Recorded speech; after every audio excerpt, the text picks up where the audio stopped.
Hello बच्चों, कैसे हैं? उम्मीद करते हैं एकदम स्वस्थ होंगे और ज़बरदस्त होंगे। आज का जो विशेष टॉपिक है, खासकर मॉर्फोलॉजी ऑफ फ्लोरिंग प्लांट्स के बारे में चर्चा करेंगे। ये बहुत ही इम्पोर्टेंट चैप्टर है। इसका रीज़न मैं आपको बता दूं कि यहाँ पे हम उन टॉपिक के बारे में चर्चा करते हैं जो एनटीए नीट एक क्वेश्चन यहाँ से ज़रूर उठाता है। ठीक है, तो सबसे पहले आज जो चर्चा करने वाले हैं मॉर्फोलॉजी ऑफ फ्लोरिंग प्लांट, इसके पहले मैं आपको बता दूँ कि मैंने अभी तक 4 चैप्टर मैंने कंप्लीट कर दिए, खासकर एनसीईआरटी के। ठीक है, एनसीईआरटी मैंने कंप्लीट क्या किए हैं, लिविंग वर्ड्स के बारे में चर्चा किया, बायोलॉजिकल क्लासिफिकेशन क्या है उसके बारे में, फिर plant kingdom and 4th chapter animal kingdom, और 5th चैप्टर आपका है मॉर्फोलॉजी ऑफ फ्लावरिंग प्लांट। सबसे पहले हम इस टर्म को समझेंगे कि मॉर्फोलॉजी ऑफ फ्लावरिंग प्लांट्स का मतलब क्या होता है। ठीक है, क्योंकि बायोलॉजी उतनी ही ज़्यादा सरल हो जाती है जितना हम इनके शब्दों को तोड़ के अंदर प्रवेश करते हैं। तो चलिए देखते हैं। सबसे पहले मैं आपको बता दूं कि मॉर्फोलॉजी का मतलब क्या है। मॉर्फो का मतलब क्या होता है? एक्सटर्नल होता है। क्या होता है? एक्सटर्नल होता है। ठीक है ना। यहाँ पे थोड़ा सा इसको मैं इरेज कर देता हूँ ताकि दूसरा फॉन्ट लेके चलिए देखते हैं। मॉर्फोलॉजी का मतलब क्या होता है? 2 शब्दों से मिलकर बना है। एक शब्द को क्या कहते हैं? मॉर्फो।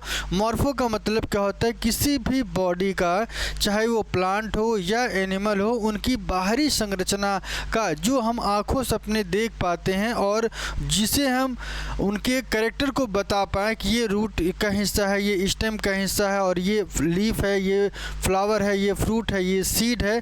तो ऐसे कैरेक्टर को जो हम देख पाते हैं, ऐसे कैरेक्टर को क्या कहा जाता है? मॉर्फो कहा जाता है। और उसके अध्ययन को क्या कहा जाता है? मॉर्फोलॉजी। तो यहाँ पे ये 2 शब्दों से मिलकर बना है। एक है मॉर्फो और दूसरा क्या है? लॉजी का मतलब क्या होता है? किसी विषय को अध्ययन करने की कला को क्या कहते हैं? मॉर्फोलॉजी। तो ये आपको थोड़ा सा यहाँ पे ध्यान रखना है। इसके बाद दूसरा जो टर्म यहाँ पे बनता है फ्लावरिंग प्लांट। फ्लावरिंग प्लांट का सबसे बड़ा जो कैरेक्टर है कि ऐसे कैरेक्टर जो फ्लावर प्रोड्यूस करें। और फ्लावरिंग प्लांट का सबसे बड़ा रोल ये होता है, ये रिप्रोडक्टिव ऑर्गन को क्या करते हैं? क्रिएट करते हैं। आप जानते हैं कि इसमें 2 तरीके की चीज़ें मिलती हैं। एक होता है मेल रिप्रोडक्टिव ऑर्गन, दूसरा जो होता है वो फीमेल रिप्रोडक्टिव ऑर्गन कहते हैं।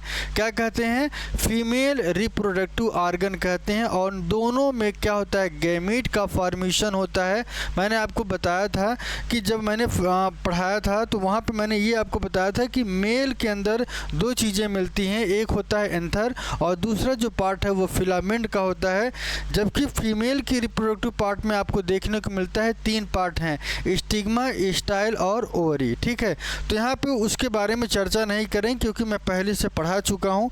तो आज का जो टॉपिक है मॉर्फोलॉजी ऑफ फ्लावरिंग प्लांट के बेसिक कॉन्सेप्ट को समझेंगे। Root, stem, leaf, flower, fruit और सीड, और इनके कुछ फैमिलीज हैं जिसके बारे में हमको यहाँ पे अध्ययन करना है। तो चलिए सेकेंड स्लाइड्स पे चर्चा करते हैं। कौन कौन से टॉपिक पढ़ेंगे सबसे पहले इसको यहाँ पे हम देख लेते हैं। ठीक है ना। यहाँ पे सबसे पहला मॉर्फोलॉजी मैंने बताया। इसके बाद जो सेकेंड पॉइंट है, रूट के बारे में पढ़ना है। रूट के जो स्पेशल कैरेक्टर हैं, इनकी स्ट्रक्चर्स के बारे में और इनका फंक्शन क्या है और इनके टाइप्स क्या हैं, हम लोग यहाँ पे इसको सीखेंगे। ठीक है, इसके बाद आएंगे कहाँ पे? स्टेम के पास।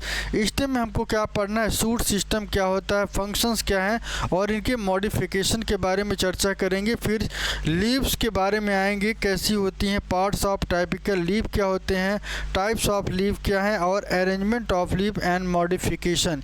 ये सारे पॉइंट्स को हम लोग आगे की तरफ आगे जो है देखना है। तो यहाँ पे एक बार इसको एक पेज पे अपना इसको नोट कर लेना है। फ्लावर की बात करें तो फ्लावर पढ़ना है, फिर अरेंजमेंट पढ़ना है और फिर क्लासिफिकेशन पढ़ना है। इन सभी पॉइंट को टच करेंगे और उन सभी के अंदर हम लोग चलेंगे और सबका डिटेल में डिस्कशन भी करेंगे। चलिए अगला जो पॉइंट है ओवरीज के बारे में चर्चा करेंगे। फीमेल रिप्रोडक्टिव ऑर्गन का पार्ट है। और उसके बाद फ्रूट के बारे में चर्चा करना है। सीड किसे कहते हैं, फ्लोरल फार्मूला ऑफ सिंबल्स क्या है और फ्लोरल डायग्राम के बारे में देखना है। ठीक है ना, ये भी आपको ध्यान रखना है। फ्लोरल फैमिलीज क्या है। और यहाँ पे फैबेसी फैमिली, सोलेनेसी और लिलिएसी और ब्रासिकेसियाई, ये 4 ऐसे फैमिली है जो आपके एनसीईआरटी में है प्रेजेंट टाइम में। और इन्हीं एनसीईआरटी को, इन्हीं 4 फैमिलीज़ को हमको देखना भी है। बाकी तो है 11 फैमिलीज़ में, और भी पढ़ेंगे तो और आपको मिलेगा बीएससी एमएससी में। लेकिन आपके जो क्लास के अकॉर्डिंग इसी 4 को पढ़ना है और इसी 4 फैमिली से क्वेश्चंस भी बनते हैं, ठीक है ना। तो इनकी स्ट्रक्चर्स के बारे में, इनका फ्लोरल फार्मूला क्या है, उन सभी के बारे में जब आएगा ये टॉपिक तो वहाँ पे चर्चा करेंगे। तो सबसे पहले चलिए देखते हैं रूट के बारे में चर्चा करेंगे, ठीक है ना। रूट क्या होता है, एक पॉइंट थोड़ा सा ये समझ लीजिए कि मॉर्फोलॉजी के बारे में थोड़ा सा जो डिफिनीसन है इसको नोट कर लीजिए, फिर रूट के बारे में, इसके बारे में चलेंगे।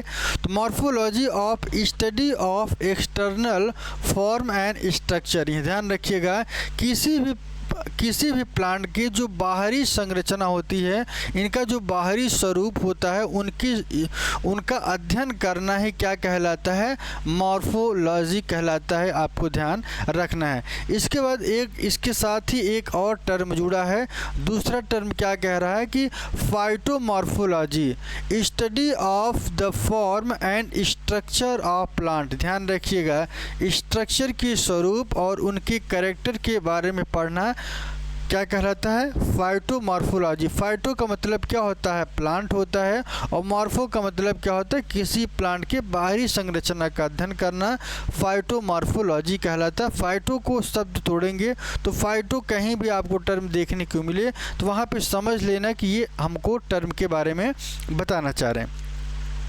इसके बाद जो थर्ड पॉइंट है, ध्यान रखिएगा, थर्ड पॉइंट है root develop from radical. Root कहाँ से डेवलप होते हैं, रेडिकल से डेवलप होते हैं। कई बार ये क्वेश्चन घुमा फिरा के पूछा जाता है और ये गलत होता है, ठीक है। गलत कहाँ पे होता है, मैं प्लम्यूल के बारे में, स्टेम के बारे में बता दूं कि स्टेम की जो ओरिजिन है वो प्लम्यूल से होती है और रेडिकल से रूट का फॉर्मेशन होता है। तो यहाँ पे कन्फ्यूज़न हो के उल्टा सीधा गलत होता है। तो ये थोड़ा सा आपको ध्यान रखना है, जब भी रूट की बात की जाए तो आपके दिमाग में क्या होना चाहिए, रेडिकल ही होना चाहिए। थोड़ा सा दिमाग लगा के लेंगे तो ये आपका पहला जो लेटर है, यहाँ भी आर है और इसका भी पहला लेटर है, इसको भी क्या बोलते हैं, आर ही कहते हैं। तो ये आपको ध्यान रखना है, ठीक है ना। तो यहाँ पे सबसे पहले इनकी स्ट्रक्चर की बात करें तो ये जो आपका सीड जब भी जर्मिनेट होता है तो सीड जर्मिनेट होने के बाद यहाँ से थ्रेड लाइक स्ट्रक्चर निकलते हैं। और थ्रेड लाइक स्ट्रक्चर क्या होता है,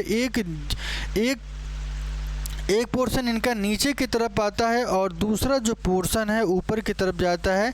जो ऊपर की तरफ जाता है वो इनके सूट या स्टेम का फॉर्मेशन करता है और जो ज़मीन के नीचे आता है वो किसका फॉर्मेशन करता है, रूट का।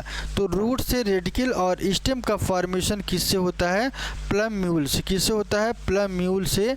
ये आपको याद रखना है, ठीक है।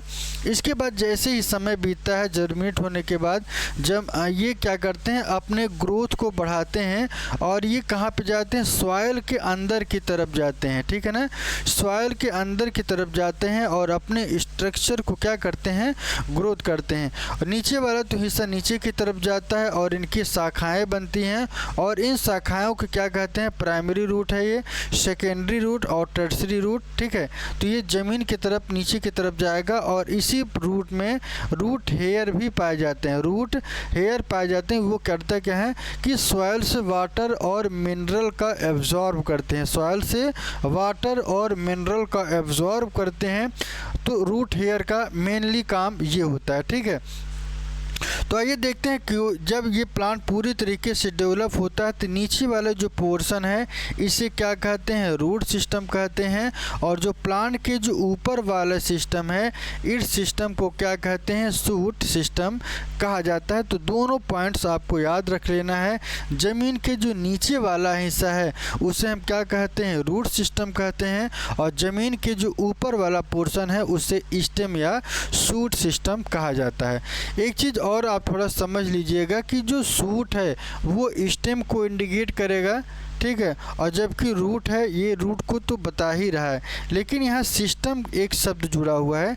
सिस्टम क्या करता है, एक फंक्शन करता है। क्या करता है, एक फंक्शन क्रिएट करता है। फंक्शन एक कार्य होता है जो रूट क्या करता है, पूरे प्लांट को एक फंक्शन क्रिएट करता है, और शूट सिस्टम क्या करता है, पूरे प्लांट को भोजन प्रोड्यूस करता है पूरे सिस्टम को, और ये क्या करता है, वाटर प्रोड्यूस करता है।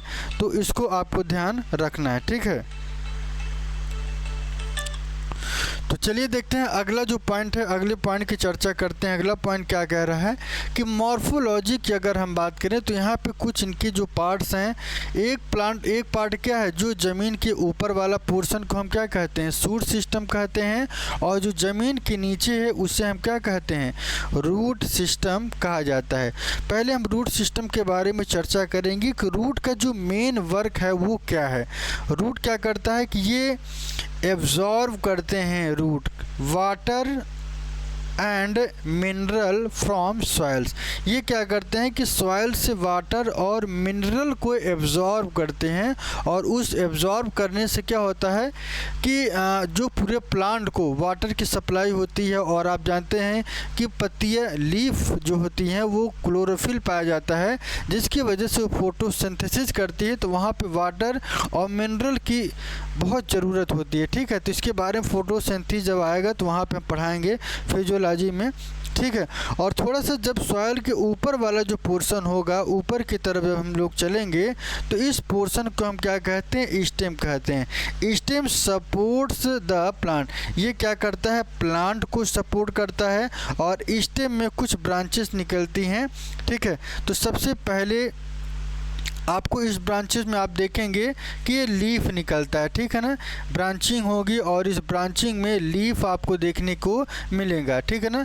और जो जहाँ से ब्रांचिंग निकलता है इस पोर्शन को क्या कहा जाता है, नोड कहा जाता है। क्या कहा जाता है, नोड, याद रखिएगा। और इसके ऊपर वाला जो पोर्शन है इसको भी हम क्या कहते हैं, नोड ही कहते हैं। और इन दोनों के बीच का जो स्पेस है इसे क्या कहा जाता है, इंटर नोड कहा जाता है। क्या कहा जाता है, इंटर नोड कहा जाता है। ये आपको ध्यान रखना है, ठीक है। चलिए आगे की तरफ चलते हैं, और यहाँ पे सबसे पहले लीफ की बात करें तो लीफ का जो मेन वर्क है वो क्या है, परफॉर्म द फोटोसिंथेसिस। फोटोसिंथेसिस क्या होता है कि जो पौधे क्या करते हैं, क्लोरोफिल की उपस्थिति में, जहाँ पे सनलाइट की उपस्थिति में ये क्या करते हैं, अपना भोजन बना लेते हैं, ठीक है ना। लीफ का मेन वर्क क्या होता है, फोटोसिंथेसिस करना होता है। और फ्रूट क्या करते हैं, fruit protect the seed. Fruit क्या करते हैं, इस सीड को क्या करते हैं, सुरक्षा प्रदान करते हैं। जबकि हम फ्लावर की बात करें तो हेल्प इन रिप्रोडक्शन। फ्लावर क्या करता है, रिप्रोडक्शन में पार्टिसिपेट करता है। मैंने आपको पहले ही बताया है कि फ्लावरिंग प्लांट मेल और फीमेल दोनों यहाँ पे रिप्रोडक्टिव ऑर्गन आपको देखने को मिलता है। तो ऊपर वाला जो हिस्सा है उससे क्या कहते हैं, शूट सिस्टम, और जो ज़मीन के अंदर होता है उससे क्या कहते हैं, रूट सिस्टम। तो दोनों पॉइंट्स को यहाँ पे समझ लेना है, क्योंकि ये पूरा का पूरा चैप्टर इन्हीं दो कैरेक्टर पर डिपेंडेंट है। एक स्ट्रक्चर मॉर्फोलॉजी और दूसरा क्या है, शूट सिस्टम। चलिए देखते हैं शूट सिस्टम जो पहला पार्ट है इसके बारे में देखते हैं कि सबसे ख़ास बात कि यहाँ पे जो हम आपको बताने वाले हैं, एक एक पॉइंट को समझते चलना है, ठीक है ना। तो पहला पॉइंट क्या कह रहा है रूट के बारे में, root is non green. Root कैसा होता है, नॉन ग्रीन होता है, मतलब ये ग्रीन कलर का नहीं होता है। और ग्रीन कलर का नहीं होता है तो किस कलर का होता है, ये ब्राउन कलर का होता है। किस कलर का होता है, ब्राउन कलर का होता है। और ब्राउन कलर होने की वजह से रूट प्लांट का कभी भी फोटोसिंथेसिस नहीं करता है, ये आपको ध्यान रखना है। जो शूट सिस्टम में जो फॉर्मेशन ऑफ फूड होता है वो फूड इनके रूट स्टेम तक पहुंचता है, ठीक है। चलिए under the ground portion of the plant that primary help in mineral and water absorption. यहाँ पे क्या होता है कि अंडरग्राउंड जो प्लांट होते हैं वहाँ पे प्राइमरी हेल्प इन, सबसे पहले ये इनका जो मेन वर्कआउट होता है वाटर और मिनरल को एब्जॉर्ब करते हैं and as well as provide the anchorage to plant. ये क्या करता है, पूरे प्लांट को ये न्यूट्रिशन पहुँचाता है, ठीक है ना। न्यूट्रिशन में दो चीज़ें होती हैं, एक प्लांट से एब्जॉर्ब जो वाटर होंगे उनमें मिनरल्स जुड़े रहते हैं, तो उसी मिनरल को क्या करता है पूरे प्लांट तक ये पहुंचाने का काम करता है। तो सबसे बड़ा जो वर्कआउट होता है रूट का यही होता है, ठीक है ना। और रूट की अगर हम बात करें तो ये आप रूट की स्ट्रक्चर देख रहे हैं। रूट का जो सबसे बड़ा स्ट्रक्चर है यहाँ पे आप देखेंगे, जो सबसे बड़ा रोल है यहाँ पे रूट हेयर का है। रूट पाया कहाँ जाता है, एपिडर्मल सेल से, ये इम्पॉर्टेंट है। Root originate from epidermal cell, बहुत इंपॉर्टेंट है, इसको याद रखना है, कन्फ्यूज़न में गलत नहीं करना है, ठीक है। इसके बाद यहाँ पे जोन ऑफ मैच्योरेशन की बात करें तो 3 जोन पाए जाते हैं।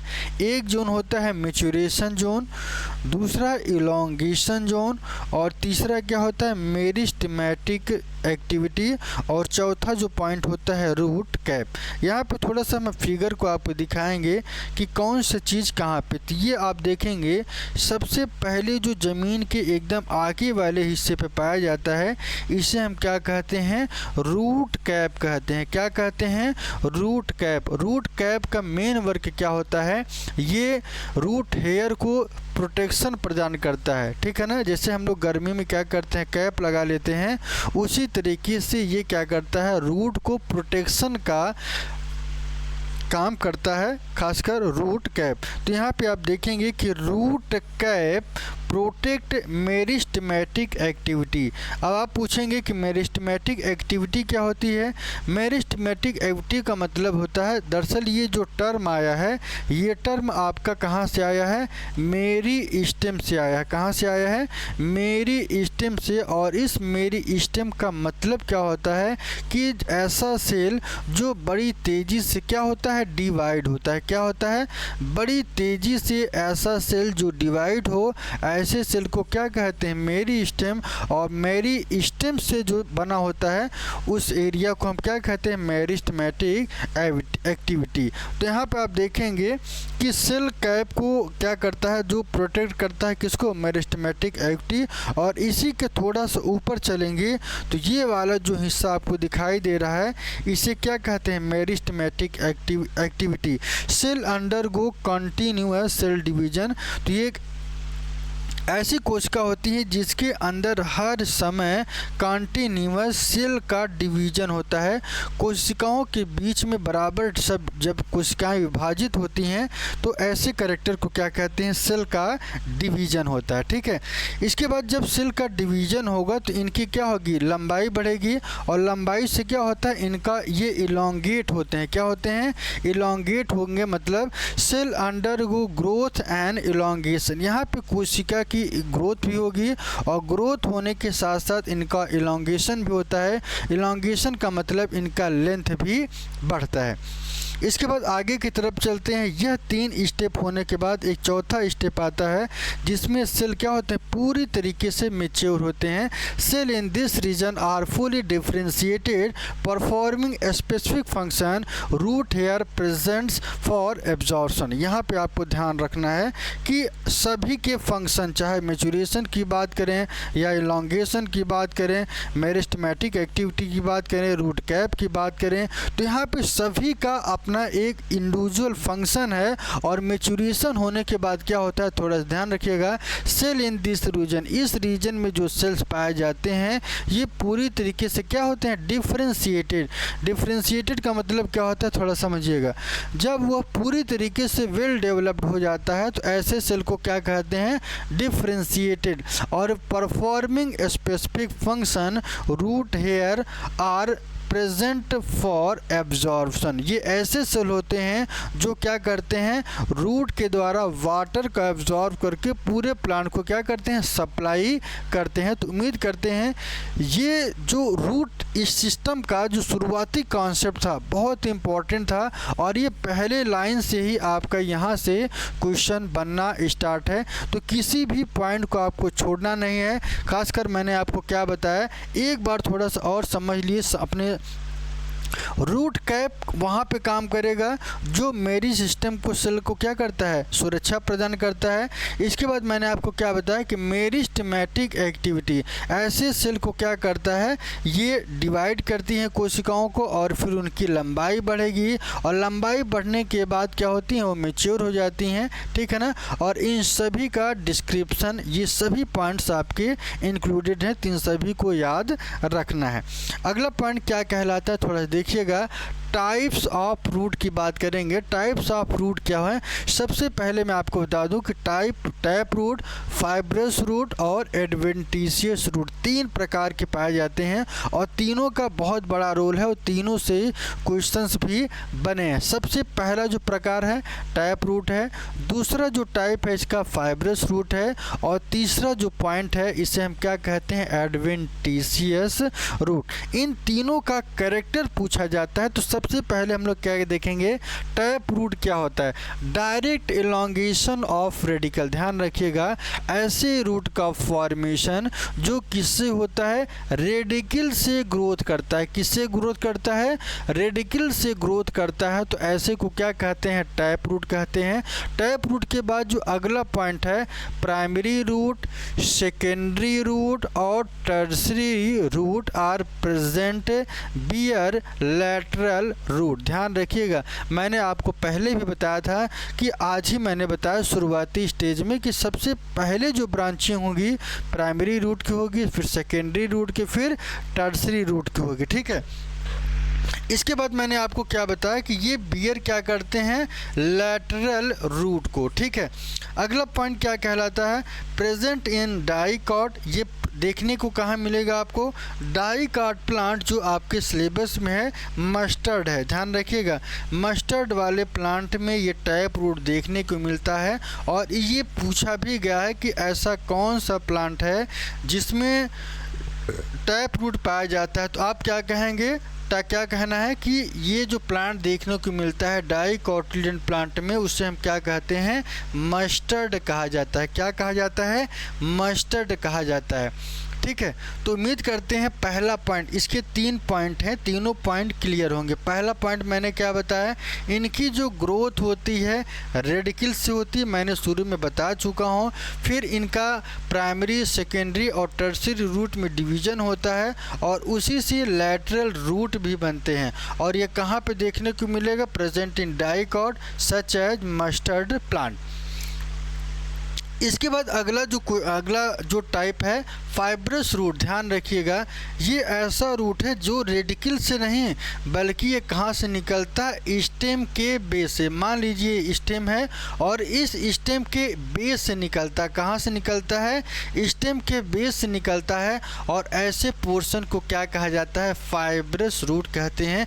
जब भी पूछा जाएगा तो यही 2 शब्द आपको देखना है, स्टेम और बेस, क्योंकि स्टेम के बेस निकलता है, इस वजह से एराइजेस फ्रॉम स्टेम बेस। ये आपको ध्यान रखना है फाइब्रस रूट के बारे में, ठीक है। इसके बाद अगला पॉइंट है primary root is short lived. ध्यान रखिएगा, जो प्राइमरी लिव्ड होगा बहुत ही कम समय के लिए होता है और of similar in size and highly branch. ये देखने में कैसे होते हैं, सिमिलर, समान होते हैं और इनकी जो ब्रांचेस हैं बहुत ही ज़्यादा होती हैं, ठीक है ना। स्टेम के ब्रांच में यहाँ पे आप फिगर में देखेंगे, क्योंकि आपने देखा होगा कि जितने भी मोनोकाट प्लांट है, जैसे कि एग्जांपल वीट को लें तो वीट हम आप लोग अपने आसपास देखते भी हैं, अपने बगीचे में, अपने खेत खलिहान में। तो वहाँ ये देखा जाता है कि जब स्टेम ग्रोथ करता है, इसका स्टेम से ग्रोथ से निकलता है तो ये कुछ ऊपर की तरफ ढेर सारी शाखाएं निकलती हैं, ठीक है ना। और ये इनकी जो ब्रांचेज होती हैं बहुत ज़्यादा, हाईली ब्रांचेज जिसे कह सकते हैं। और ठीक है। तो ये आपको ध्यान रखना है कि फाइब्रस रूट में आपको स्टेम के बेस से निकलता है, साइज में ये समान होते हैं, ब्रांचेस इनकी बहुत ज़्यादा होगी, मोनोकाट इसमें प्रेजेंट होगा, जैसे कि वीट एक बेहतर इसका एग्जाम्पल है। एडवेंटिशियस रूट की बात करें, अब न तो ये टैप रूट, न तो ये रेडिकल से निकलेगा, न तो स्टेम के बेस से निकलेगा, बल्कि रेडिकल के अदर पोर्शन से निकलेगा। ध्यान रखिएगा, रेडिकल से ना निकलेगा ना तो स्टेम के, बल्कि रेडिकल के अलावा किसी अन्य भाग से जो निकल जाए उसी को हम क्या कहते हैं, एडवेंटिशियस रूट कहते हैं। ठीक है ना, क्या कहते हैं, एडवेंटिशियस रूट। यहाँ पे डिफिनीशन पढ़ेंगे तो और क्लियर होगा। क्या क्लियर होगा, थोड़ा देखिएगा। Arises from the part of other than radical like stem, node and leave. ये आपको तीन चीज़ें याद रखना है। ये किसी भी पोर्शन से, स्टेम से भी निकल सकता है, नोड से भी निकल सकता है, और ये पत्तियों से भी निकल सकता है। और ऐसे रूट को हम क्या कहते हैं, एडवेंटिशियस रूट कहा जाता है। कैन बी नोडल रूट, याद करिएगा कि stem node and crown root and junction root इन्हें कहा जाता है। Present in the both monocot, दोनों मोनोकाट में पाए जाते हैं। सबसे पहले मैं आपको बता दूं, मोनेस्ट्रा और डाइकाट। मोनेस्ट्रा किसे कहते हैं, मोनेस्ट्रा की बात करें तो ये मोनेस्ट्रा इसका सबसे गजब का एग्जाम्पल है, जो कई बार परीक्षाओं में पूछा भी गया है। और डाइकाट हम की बात करें तो डाइकाट में आप बनियान ट्री देखते होंगे, ठीक है ना। तो एग्ज़ाम्पल इनके सबसे जो मेन इम्पॉर्टेंट है, इनके एग्ज़ाम्पल पूछे जाते हैं। यहाँ पे मैंने आपको क्या बताया, मस्टर्ड प्लांट बता दिया, किसमें होता है, डाइकाट में। जब भी टैप रूट आए तो मोस्टली आपको डाइकाट में ही दिखेगा। फाइब्रस रूट की बात करें तो मोनोकाट में दिखेगा, ठीक है। और जबकि एडवेंटिशियस की बात करें तो ये मोनोकाट और डाइकाट दोनों में मिलेगा। जब डाइकाट की बात का है तो बनियान ट्री याद कर लेना है, और जब मोनोकाट की बात आए तो मोनेस्ट्रा को याद कर लेना है। थोड़ा सा फिगर इसका मैं आपको क्लियर और कर दूं, क्योंकि ये आप देख रहे हैं कि ये स्टेम की जो नीचे वाली शाखाएं होती हैं यहीं से ये निकल रही हैं, ठीक है ना, यहीं से ये निकल रही हैं। और इसी वजह से इनका जो सबसे बेसिक कैरेक्टर था वो क्या था, एडवेंटिशियस रूट, जो arises from part of other than radical, radical से न निकल के बल्कि किसी अन्य पोर्शन से क्या होते हैं, ओरिजिनेट करते हैं। तो ऐसे पोर्शन को क्या कहा जाता है, एडवेंटिशियस रूट कहा जाता है। चलिए, उम्मीद करते हैं यहाँ तक क्लियर हुआ होगा। फंक्शंस ऑफ रूट की बात करें, इनका जो मेन वर्कआउट है, 3 से 4 ऐसे फंक्शन जो सबसे इम्पॉर्टेंट है। सबसे पहले मैं आपको बता दूं कि इनका जो मेन वर्क है, ये क्या करता है कि सपोर्ट करता है। किसको सपोर्ट करता है, प्लांट को। प्लांट को किस पार्ट को, ऐसा प्लांट जो ज़मीन के ऊपर वाला जो भाग होता है, ये भाई इसका लोड चाहिए ना, इसका लोड ऐसे चाहिए कि एक पोर्शन ऊपर की तरफ और नीचे की तरफ ये वाला पोर्शन आपको चाहिए। अगर ये पोर्शन नहीं होगा तो थोड़ी सी हवा चलेगी, थोड़ी सी बारिश होगी, थोड़ा सा पानी चलेगा तो प्लांट क्या होगा, तुरंत नीचे की तरफ गिर जाएगा। क्या होगा, नीचे की तरफ गिर जाएगा। तो इसी वजह से नेचर ने इनके लिए एक व्यवस्था कर दी कि आपको जब हम रूट देंगे तो रूट का जो मेन वर्कआउट होगा वो क्या होगा कि इस प्लांट को नीचे से लेके ऊपर तक पूरी तरीके से सपोर्ट करना। और एक चीज़ आपको बता दें कि जितना इनकी लाइफ होगा उतना इनका ग्रोथ भी होता रहता है। जितना ये ऊपर चढ़ेंगे उतना ही इनकी शाखाएं नीचे की तरफ बढ़ती रहती हैं। तो सबसे पहले मैं आपको यहाँ पे जो सबसे पहला जो पॉइंट है, सपोर्ट करना। क्या होता है, सपोर्ट करते हैं किसको, पूरे प्लांट को। Water is drawn of the plant by the root, this column of water support the plant. ये क्या करता है, पूरे प्लांट को सपोर्ट करता है, ठीक है। उसके बाद दूसरा एब्जॉर्प्शन। एब्जॉर्प्शन क्या होता है, root take of water and containing mineral. ये क्या करता है, वाटर को क्या करता है, वाटर को रिसीव कर एब्जॉर्ब करेगा और मिनरल को ध्यान रखिएगा, रूट से वाटर जो एब्जॉर्ब किया जाता है और उसी वाटर में ढेर सारे सॉइल में उपस्थित जितने भी मिनरल्स हैं वो सभी क्या करता है, रूट अपनी तरफ ऊपर की तरफ ले आता है। और किसकी मदद से, जाइलम और फ्लोएम की मदद से। ये आपको याद रखना है, ठीक है।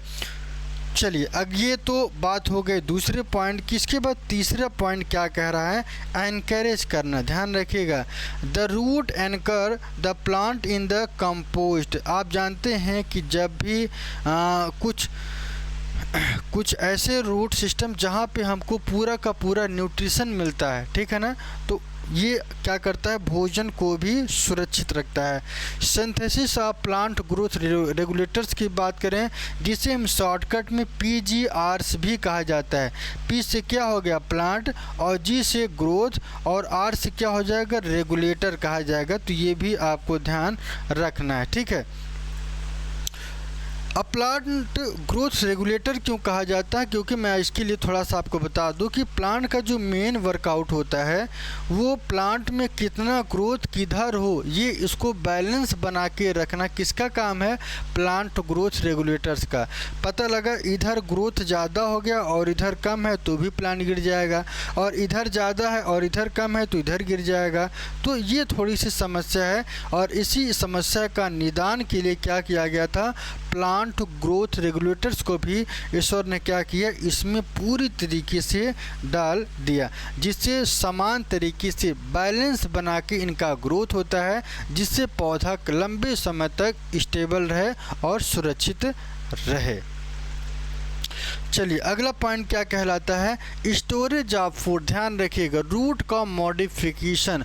मॉडिफिकेशन का मतलब क्या होता है, आप जानते हैं कि रूट के जो कैरेक्टर हैं, सब कैरेक्टर्स अलग अलग आपको देखने को मिलता है और सभी का फंक्शन भी अलग होता है। तो यहाँ पे रूट का सबसे बड़ा जो रोल है वो क्या है, स्टोरेज ऑफ फूड। यहाँ पे भोजन का स्टोरेज किया जाता है। इस आधार पे ये 4 प्रकार के होते हैं जो आपके सिलेबस में हैं, और मैं आपको पहले बता दूं कि इन सभी की फिगर को अगर आप देखेंगे तो आपके दिमाग में खुद एक इमेज बनेगा कि ये हमें किस तरीके से न्यूट्रिशन प्रोवाइड करते हैं। तो सबसे पहला देख लेते हैं, एक एक को देखते चलेंगे और उनको नोट भी करते चलेंगे। तो पहला जो टाइप है, कॉनिकल रूट। कॉनिकल रूट कैसा होता है, कोन के आकार का होता है।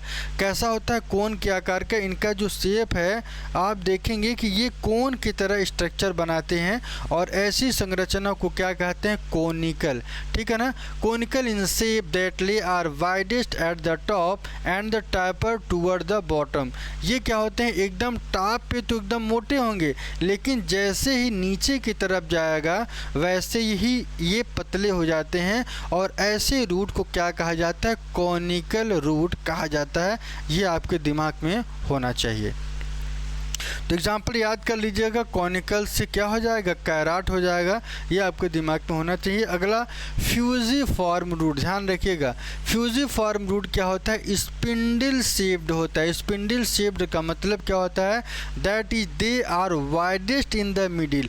ये मूली के बारे में आपने देखा होगा कि ये क्या होता है कि बीच में एकदम मोटा होता है, ठीक है ना। इसकी तरह नहीं, ये बीच में एकदम बराबर से मोटा रहेगा, हाँ, और tapper toward the top and bottom. और ये क्या होते हैं कि बॉटम पे और नीचे वाला हिस्सा जो इनका होता है, यहाँ पे आपको पतले देखने को मिलेंगे, लेकिन जो इनका बीच वाला हिस्सा होता है मोटा होता है। ऐसे रूट को क्या कहते हैं, फ्यूजिफॉर्म। एग्जाम्पल की बात करें तो रेडिस में आपको ये देखने को मिलेगा। इसके बाद नेपी फॉर्म की बात करें तो top like they are swollen at the top and taper abruptly at the bottom. आपने देखा होगा, टर्निप के बारे में देखा होगा, और टर्निप आपको इस फिगर में भी दिख रहा है। सलजम की अगर हम बात करें तो कुछ इनकी जो संरचना है कुछ ऐसे दिख रहा है, they are the swollen at the top and the taper abruptly at the bottom. यहाँ पे क्या है कि ये जो इनका हिस्सा होता है एकदम ऊपर का ही हिस्सा एकदम मोटा होगा और जैसे ही नीचे आएंगे एकदम वहाँ पे पतला हो जाता है, ठीक है। तो एग्जाम्पल क्या है, नेपी फॉर्म का टर्निप याद करना है। जबकि ट्यूबरस की बात करें तो ये थिकेंड टैप रूट होते हैं विथ नो डिफाइंड शेप। इनका कोई विशेष प्रकार का आकार ही नहीं होता है और ऐसे रूट को क्या कहते हैं, टैप रूट। एग्जाम्पल की बात करें तो 4 ओक लॉग प्लांट, ध्यान रखिएगा 4 ओक लॉग प्लांट इनके कैरेक्टर को डिफाइन करता है, ठीक है। और ये क्या ऐसा है, ट्यूबरस रूट। तो यहाँ पे 4 एग्जाम्पल मैंने आपको बताया। सबसे पहले मैंने आपको क्या बताया, कॉनिकल रूट की बात करें तो एग्जाम्पल पूछा जाता है, ध्यान रखिएगा यहाँ से सिर्फ और सिर्फ एग्जाम्पल पूछा जाएगा। एग्जाम्पल में कॉनिकल का कैरट, फ्यूजीफॉर्म, ध्यान रखिए फ्यूजीफॉर्म का रेडिस हो जाएगा और नेपी फॉर्म का क्या हो जाएगा, टर्निप हो जाएगा। और 4 ओक लॉग प्लांट की बात करें तो ये ट्यूबरस नेचर का शो करता है, आपको ध्यान रखना है। इसके बाद अगले स्लाइड पे चलते हैं और अगला स्लाइड क्या कहता है, टैप रूट के जो विशेष कैरेक्टर हैं थोड़ा सा इसको देख लेते हैं, ठीक है ना। टैप रूट क्या होता है कि यहाँ पे जो रूट की मॉडिफिकेशन की अगर हम चर्चा करें तो फॉर रिस्पायरेशन बहुत इंपॉर्टेंट है, ये हर एग्ज़ाम में यहाँ से क्वेश्चन अभी तक बना हुआ है। The aerial root specialised for gaseous exchange in the plant are called pneumatophores और रिस्पायरेटरी रूट। इनको 2 नाम से जानते हैं। एक ऐसा पौधा जो श्वसन की क्रिया कर लेता है। क्यों? क्योंकि इनके पास जो बर्ड्स होते हैं ये एकदम ज़मीन से ये नीचे न जाके बल्कि क्या होते हैं, ऊपर की तरफ आते हैं और ऊपर की तरफ आते हैं तो ये ऑक्सीजन लेते हैं और ऑक्सीजन लेने की वजह से क्या करते हैं, अपनी बॉडी को ग्रोथ कराते हैं और अपने जो प्लांट होता है उसको पूरी तरीके से क्या करते हैं, स्वस्थ रखते। तो ये थोड़ा सा देखिएगा, द एरियल रूट और specialised for the gaseous exchange in the plant और कॉल्ड न्यूमेटोफोर्स और रिस्पायरेटरी रूट। इनको 2 नाम से जानते हैं, ये सब भूल जाना लेकिन इसको नहीं भूलना है। रिस्पायरेटरी रूट और न्यूमेटोफोर्स को हम क्या कहते हैं, इनका जो मेन कैरेक्टर है वो क्या है, श्वसन का क्रिया। 3 क्वेश्चन, एक क्वेश्चन ये या इसका नाम ये या रिस्पायरेशन करता है और या ये ऐसा कौन सा प्लांट है जो गैस का एक्सचेंज करता है, गैस में कौन CO2 और O2 को एक्सचेंज करता है, ऐसे प्लांट को क्या कहते हैं, निमेटोफोर्स कहा जाता है। इसमें आता कौन है, थोड़ा सा ध्यान रखिएगा। ये इसमें जो आते हैं दे डेवलप इन मैनिग्रूव प्लांट, ध्यान रखिएगा। ये इसमें जो प्लांट आता है मैनिग्रूव प्लांट आता है। याद कर लीजिएगा, पूछा गया है कि मैनिग्रूव प्लांट किस में आता है, तो निमेटोफोर्स, रिस्पायरेटरी रूट या श्वसन की क्रिया के अंतर्गत ये आता है। Plant growing in saline marshes. Plant ये ज़्यादातर कहाँ पे आपको देखने को मिलेगा, ऐसे स्थान पे जहाँ पे दलदल बहुत ज़्यादा देखने को मिलती है, ठीक है। चलिए, these root grow vertically upward and negatively geotropic। ध्यान रखिएगा, ऐसा प्लांट है ये जो ग्रो करता है vertically upward and negatively geotropic. ऐसा प्लांट है जो नीचे की तरफ न जा कर के बल्कि क्या करता है, ये ऊपर की तरफ जाता है। अपवर्ड का मतलब क्या होता है, ऊपर की तरफ जाता है। जबकि जियोट्रॉपिक की बात करें तो निगेटिवली का मतलब जो ग्रेविटी के डायरेक्शन में ना जाए, ऐसे प्लांट को क्या कहते हैं, निगेटिवली जियोट्रॉपिक। जियो का मतलब क्या होता है, ग्रेविटी के डायरेक्शन वाला। जो ग्रेविटी का डायरेक्शन किधर होता है, नीचे की तरफ, और जो नीचे की तरफ ना जाए ऐसे प्लांट को क्या कहते हैं, निगेटिवली जियोट्रॉपिक कहा जाता है, ठीक। चलिए, air enter this root through minute breathing पोर।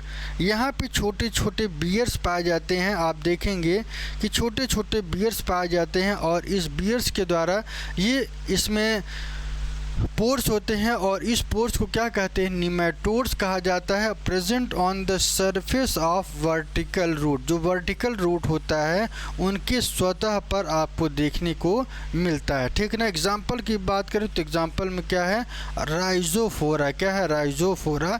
ये जो प्लांट आपको दिख रहे हैं ये राइजोफोरा है। और इनकी अंदर की स्ट्रक्चर की बात करें तो जो आपको ऊपर की तरफ दिखाई दे रहा है इसे क्या कहते हैं, निमेटोफोर्स कहते हैं। और ये जो नीचे वाला हिस्सा है इसे नॉर्मल रूट कहा जाता है। इसके बाद इनके कुछ सपोर्ट्स की बात कर लें, इनके रूट की मॉडिफिकेशन की बात करें तो ये क्या करते हैं, storage of food and for the support. यहाँ पे एग्जांपल देख लीजिएगा, बहुत इंपॉर्टेंट है, ठीक है ना।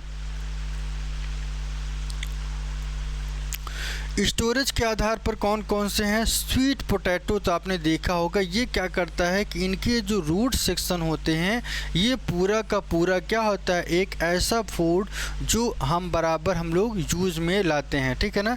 Sweet potato they get swollen and store food. ये क्या करता है, फूला रहता है और फूलने के साथ साथ इसमें न्यूट्रिशन पूरा स्टोर होता है, ठीक है।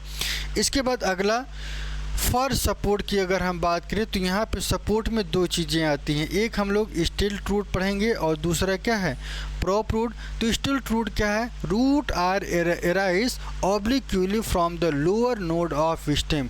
ये जो स्टेम होता है स्टेम के एकदम नीचे वाले नोड से निकलता है और ऐसे रूट को क्या कहते हैं, स्टिल्ट रूट कहा जाता है। और स्टिल्ट रूट देखने को कहाँ मिलेगा आपको, शुगर केन और मेज में। एक एग्जाम्पल आपका ये है शुगर केन है और दूसरा जो एग्जाम्पल है क्या है, वो मेज है। तो ये आपको याद रखना है। इसके बाद प्रोप रूट की बात करें तो प्रोप रूट के अंदर बनियान ट्री पाया जाता है। दे और थिक पिलर लाइक रूट। यहाँ पे जो रूट पाया जाता है वो कैसा होता है, पिलर लाइक होते हैं, ठीक है ना। They root arises from the branches of the top plant and grow downward toward the soil. ये ऐसे प्लांट होते हैं, आपने देखा होगा बनियान ट्री को कि यहाँ पे जितने भी इनके रूट हैं, ठीक है ना, शाखाएँ तो निकलेंगी, शाखाएँ निकलेंगे और शाखाएँ निकलने के बाद जो इनके रूटें हैं वो नीचे की तरफ आती, किधर आती हैं, नीचे की तरफ। तो यहाँ पे लिखा भी है root arises from the branches of the plant and the grow downward toward the soil. ये क्या करती हैं, नीचे की तरफ आती हैं और ये क्या करती हैं, ग्रोथ करती हैं। तो इस तरीके के प्लांट को क्या कहते हैं, बनियान ट्री कहा जाता है। इसको याद कर लीजिएगा, तीनों एग्जाम्पल पूछा जाए, जब भी ये पूछा जाए कि for the storage of food की बात करें तो स्वीट पोटैटो, सपोर्ट की बात करें तो दो आपके दिमाग में होना चाहिए, एक स्टिल्ट रूट। स्टिल्ट रूट के दो एग्जाम्पल हैं, शुगर केन है और मेज है। जबकि प्रोप रूट की बात करें तो बनियान ट्री इसमें आता है, ये आपको ध्यान रखना है, ठीक है। चलिए आगे की तरफ चलते हैं और अगला जो पॉइंट है सूट सिस्टम है, ठीक है। सूट सिस्टम के बारे में कल हम शाम को 7 बजे लेके आएंगे और इसके बारे में यहाँ पे डिटेल में एकदम चर्चा करेंगे। तो आज के लिए इतना है और ये वीडियो कैसा लगा शेयर कर दीजिए, सब्सक्राइब कर दीजिए, बेल आइकन को दबाएं। और अगली क्लास कल हम आपको शाम 7 बजे स्टेम के बारे में चर्चा करेंगे। जो लोग अभी तक वीडियो को नहीं देखें, जैसे लाइव लिविंग बर्ड्स की बात करें, बायोलॉजिकल क्लासिफिकेशन की बात करें, प्लांट किंगडम की बात करें, एनिमल किंगडम मैंने कंप्लीट कर दिया। और छोटे छोटे सेक्शन, ये नहीं कि एक 4 से 5 घंटे की एक वीडियो बना दी और उसको देखते देखते जो है 2 महीना निकल जाए, ऐसा नहीं है। छोटा छोटा चीज़ आप एनर्जी से पढ़ेंगे और सीखेंगे तो आपके दिमाग में भी वो सेट होगा और बैठेगा भी, और एक प्रॉपर नोट्स बनाते चलिए। तो आज के लिए इतना ही, फिर मिलेंगे एक नए वीडियो में एक नए कॉन्सेप्ट के साथ। और कल का जो टॉपिक है वो स्टेम होगा, ठीक है। बाकी ट्रिकी बायोलॉजी भी लेके मैं बहुत जल्द लेके आने वाला हूं और उस ट्रिकी बायोलॉजी में जितने एग्जाम्पल हैं बड़े ही मज़ेदार तरीके से हम आपको रटाने वाले हैं। तो उस पर काम चल रहा है, ठीक है। और उसके साथ साथ एनसीईआरटी भी पढ़ाने वाले हैं और 1 लाइनर, एक एक क्वेश्चन की 1 लाइनर भी लेके आने वाले हैं, ठीक है। जो टर्म आपको परेशान करते हैं सभी के ऊपर एक नया कॉन्सेप्ट जो आपको दूध आएगा भी। तो आज के लिए इतना ही, फिर मिलेंगे एक नए कॉन्सेप्ट के साथ। Bye bye and take care अपना।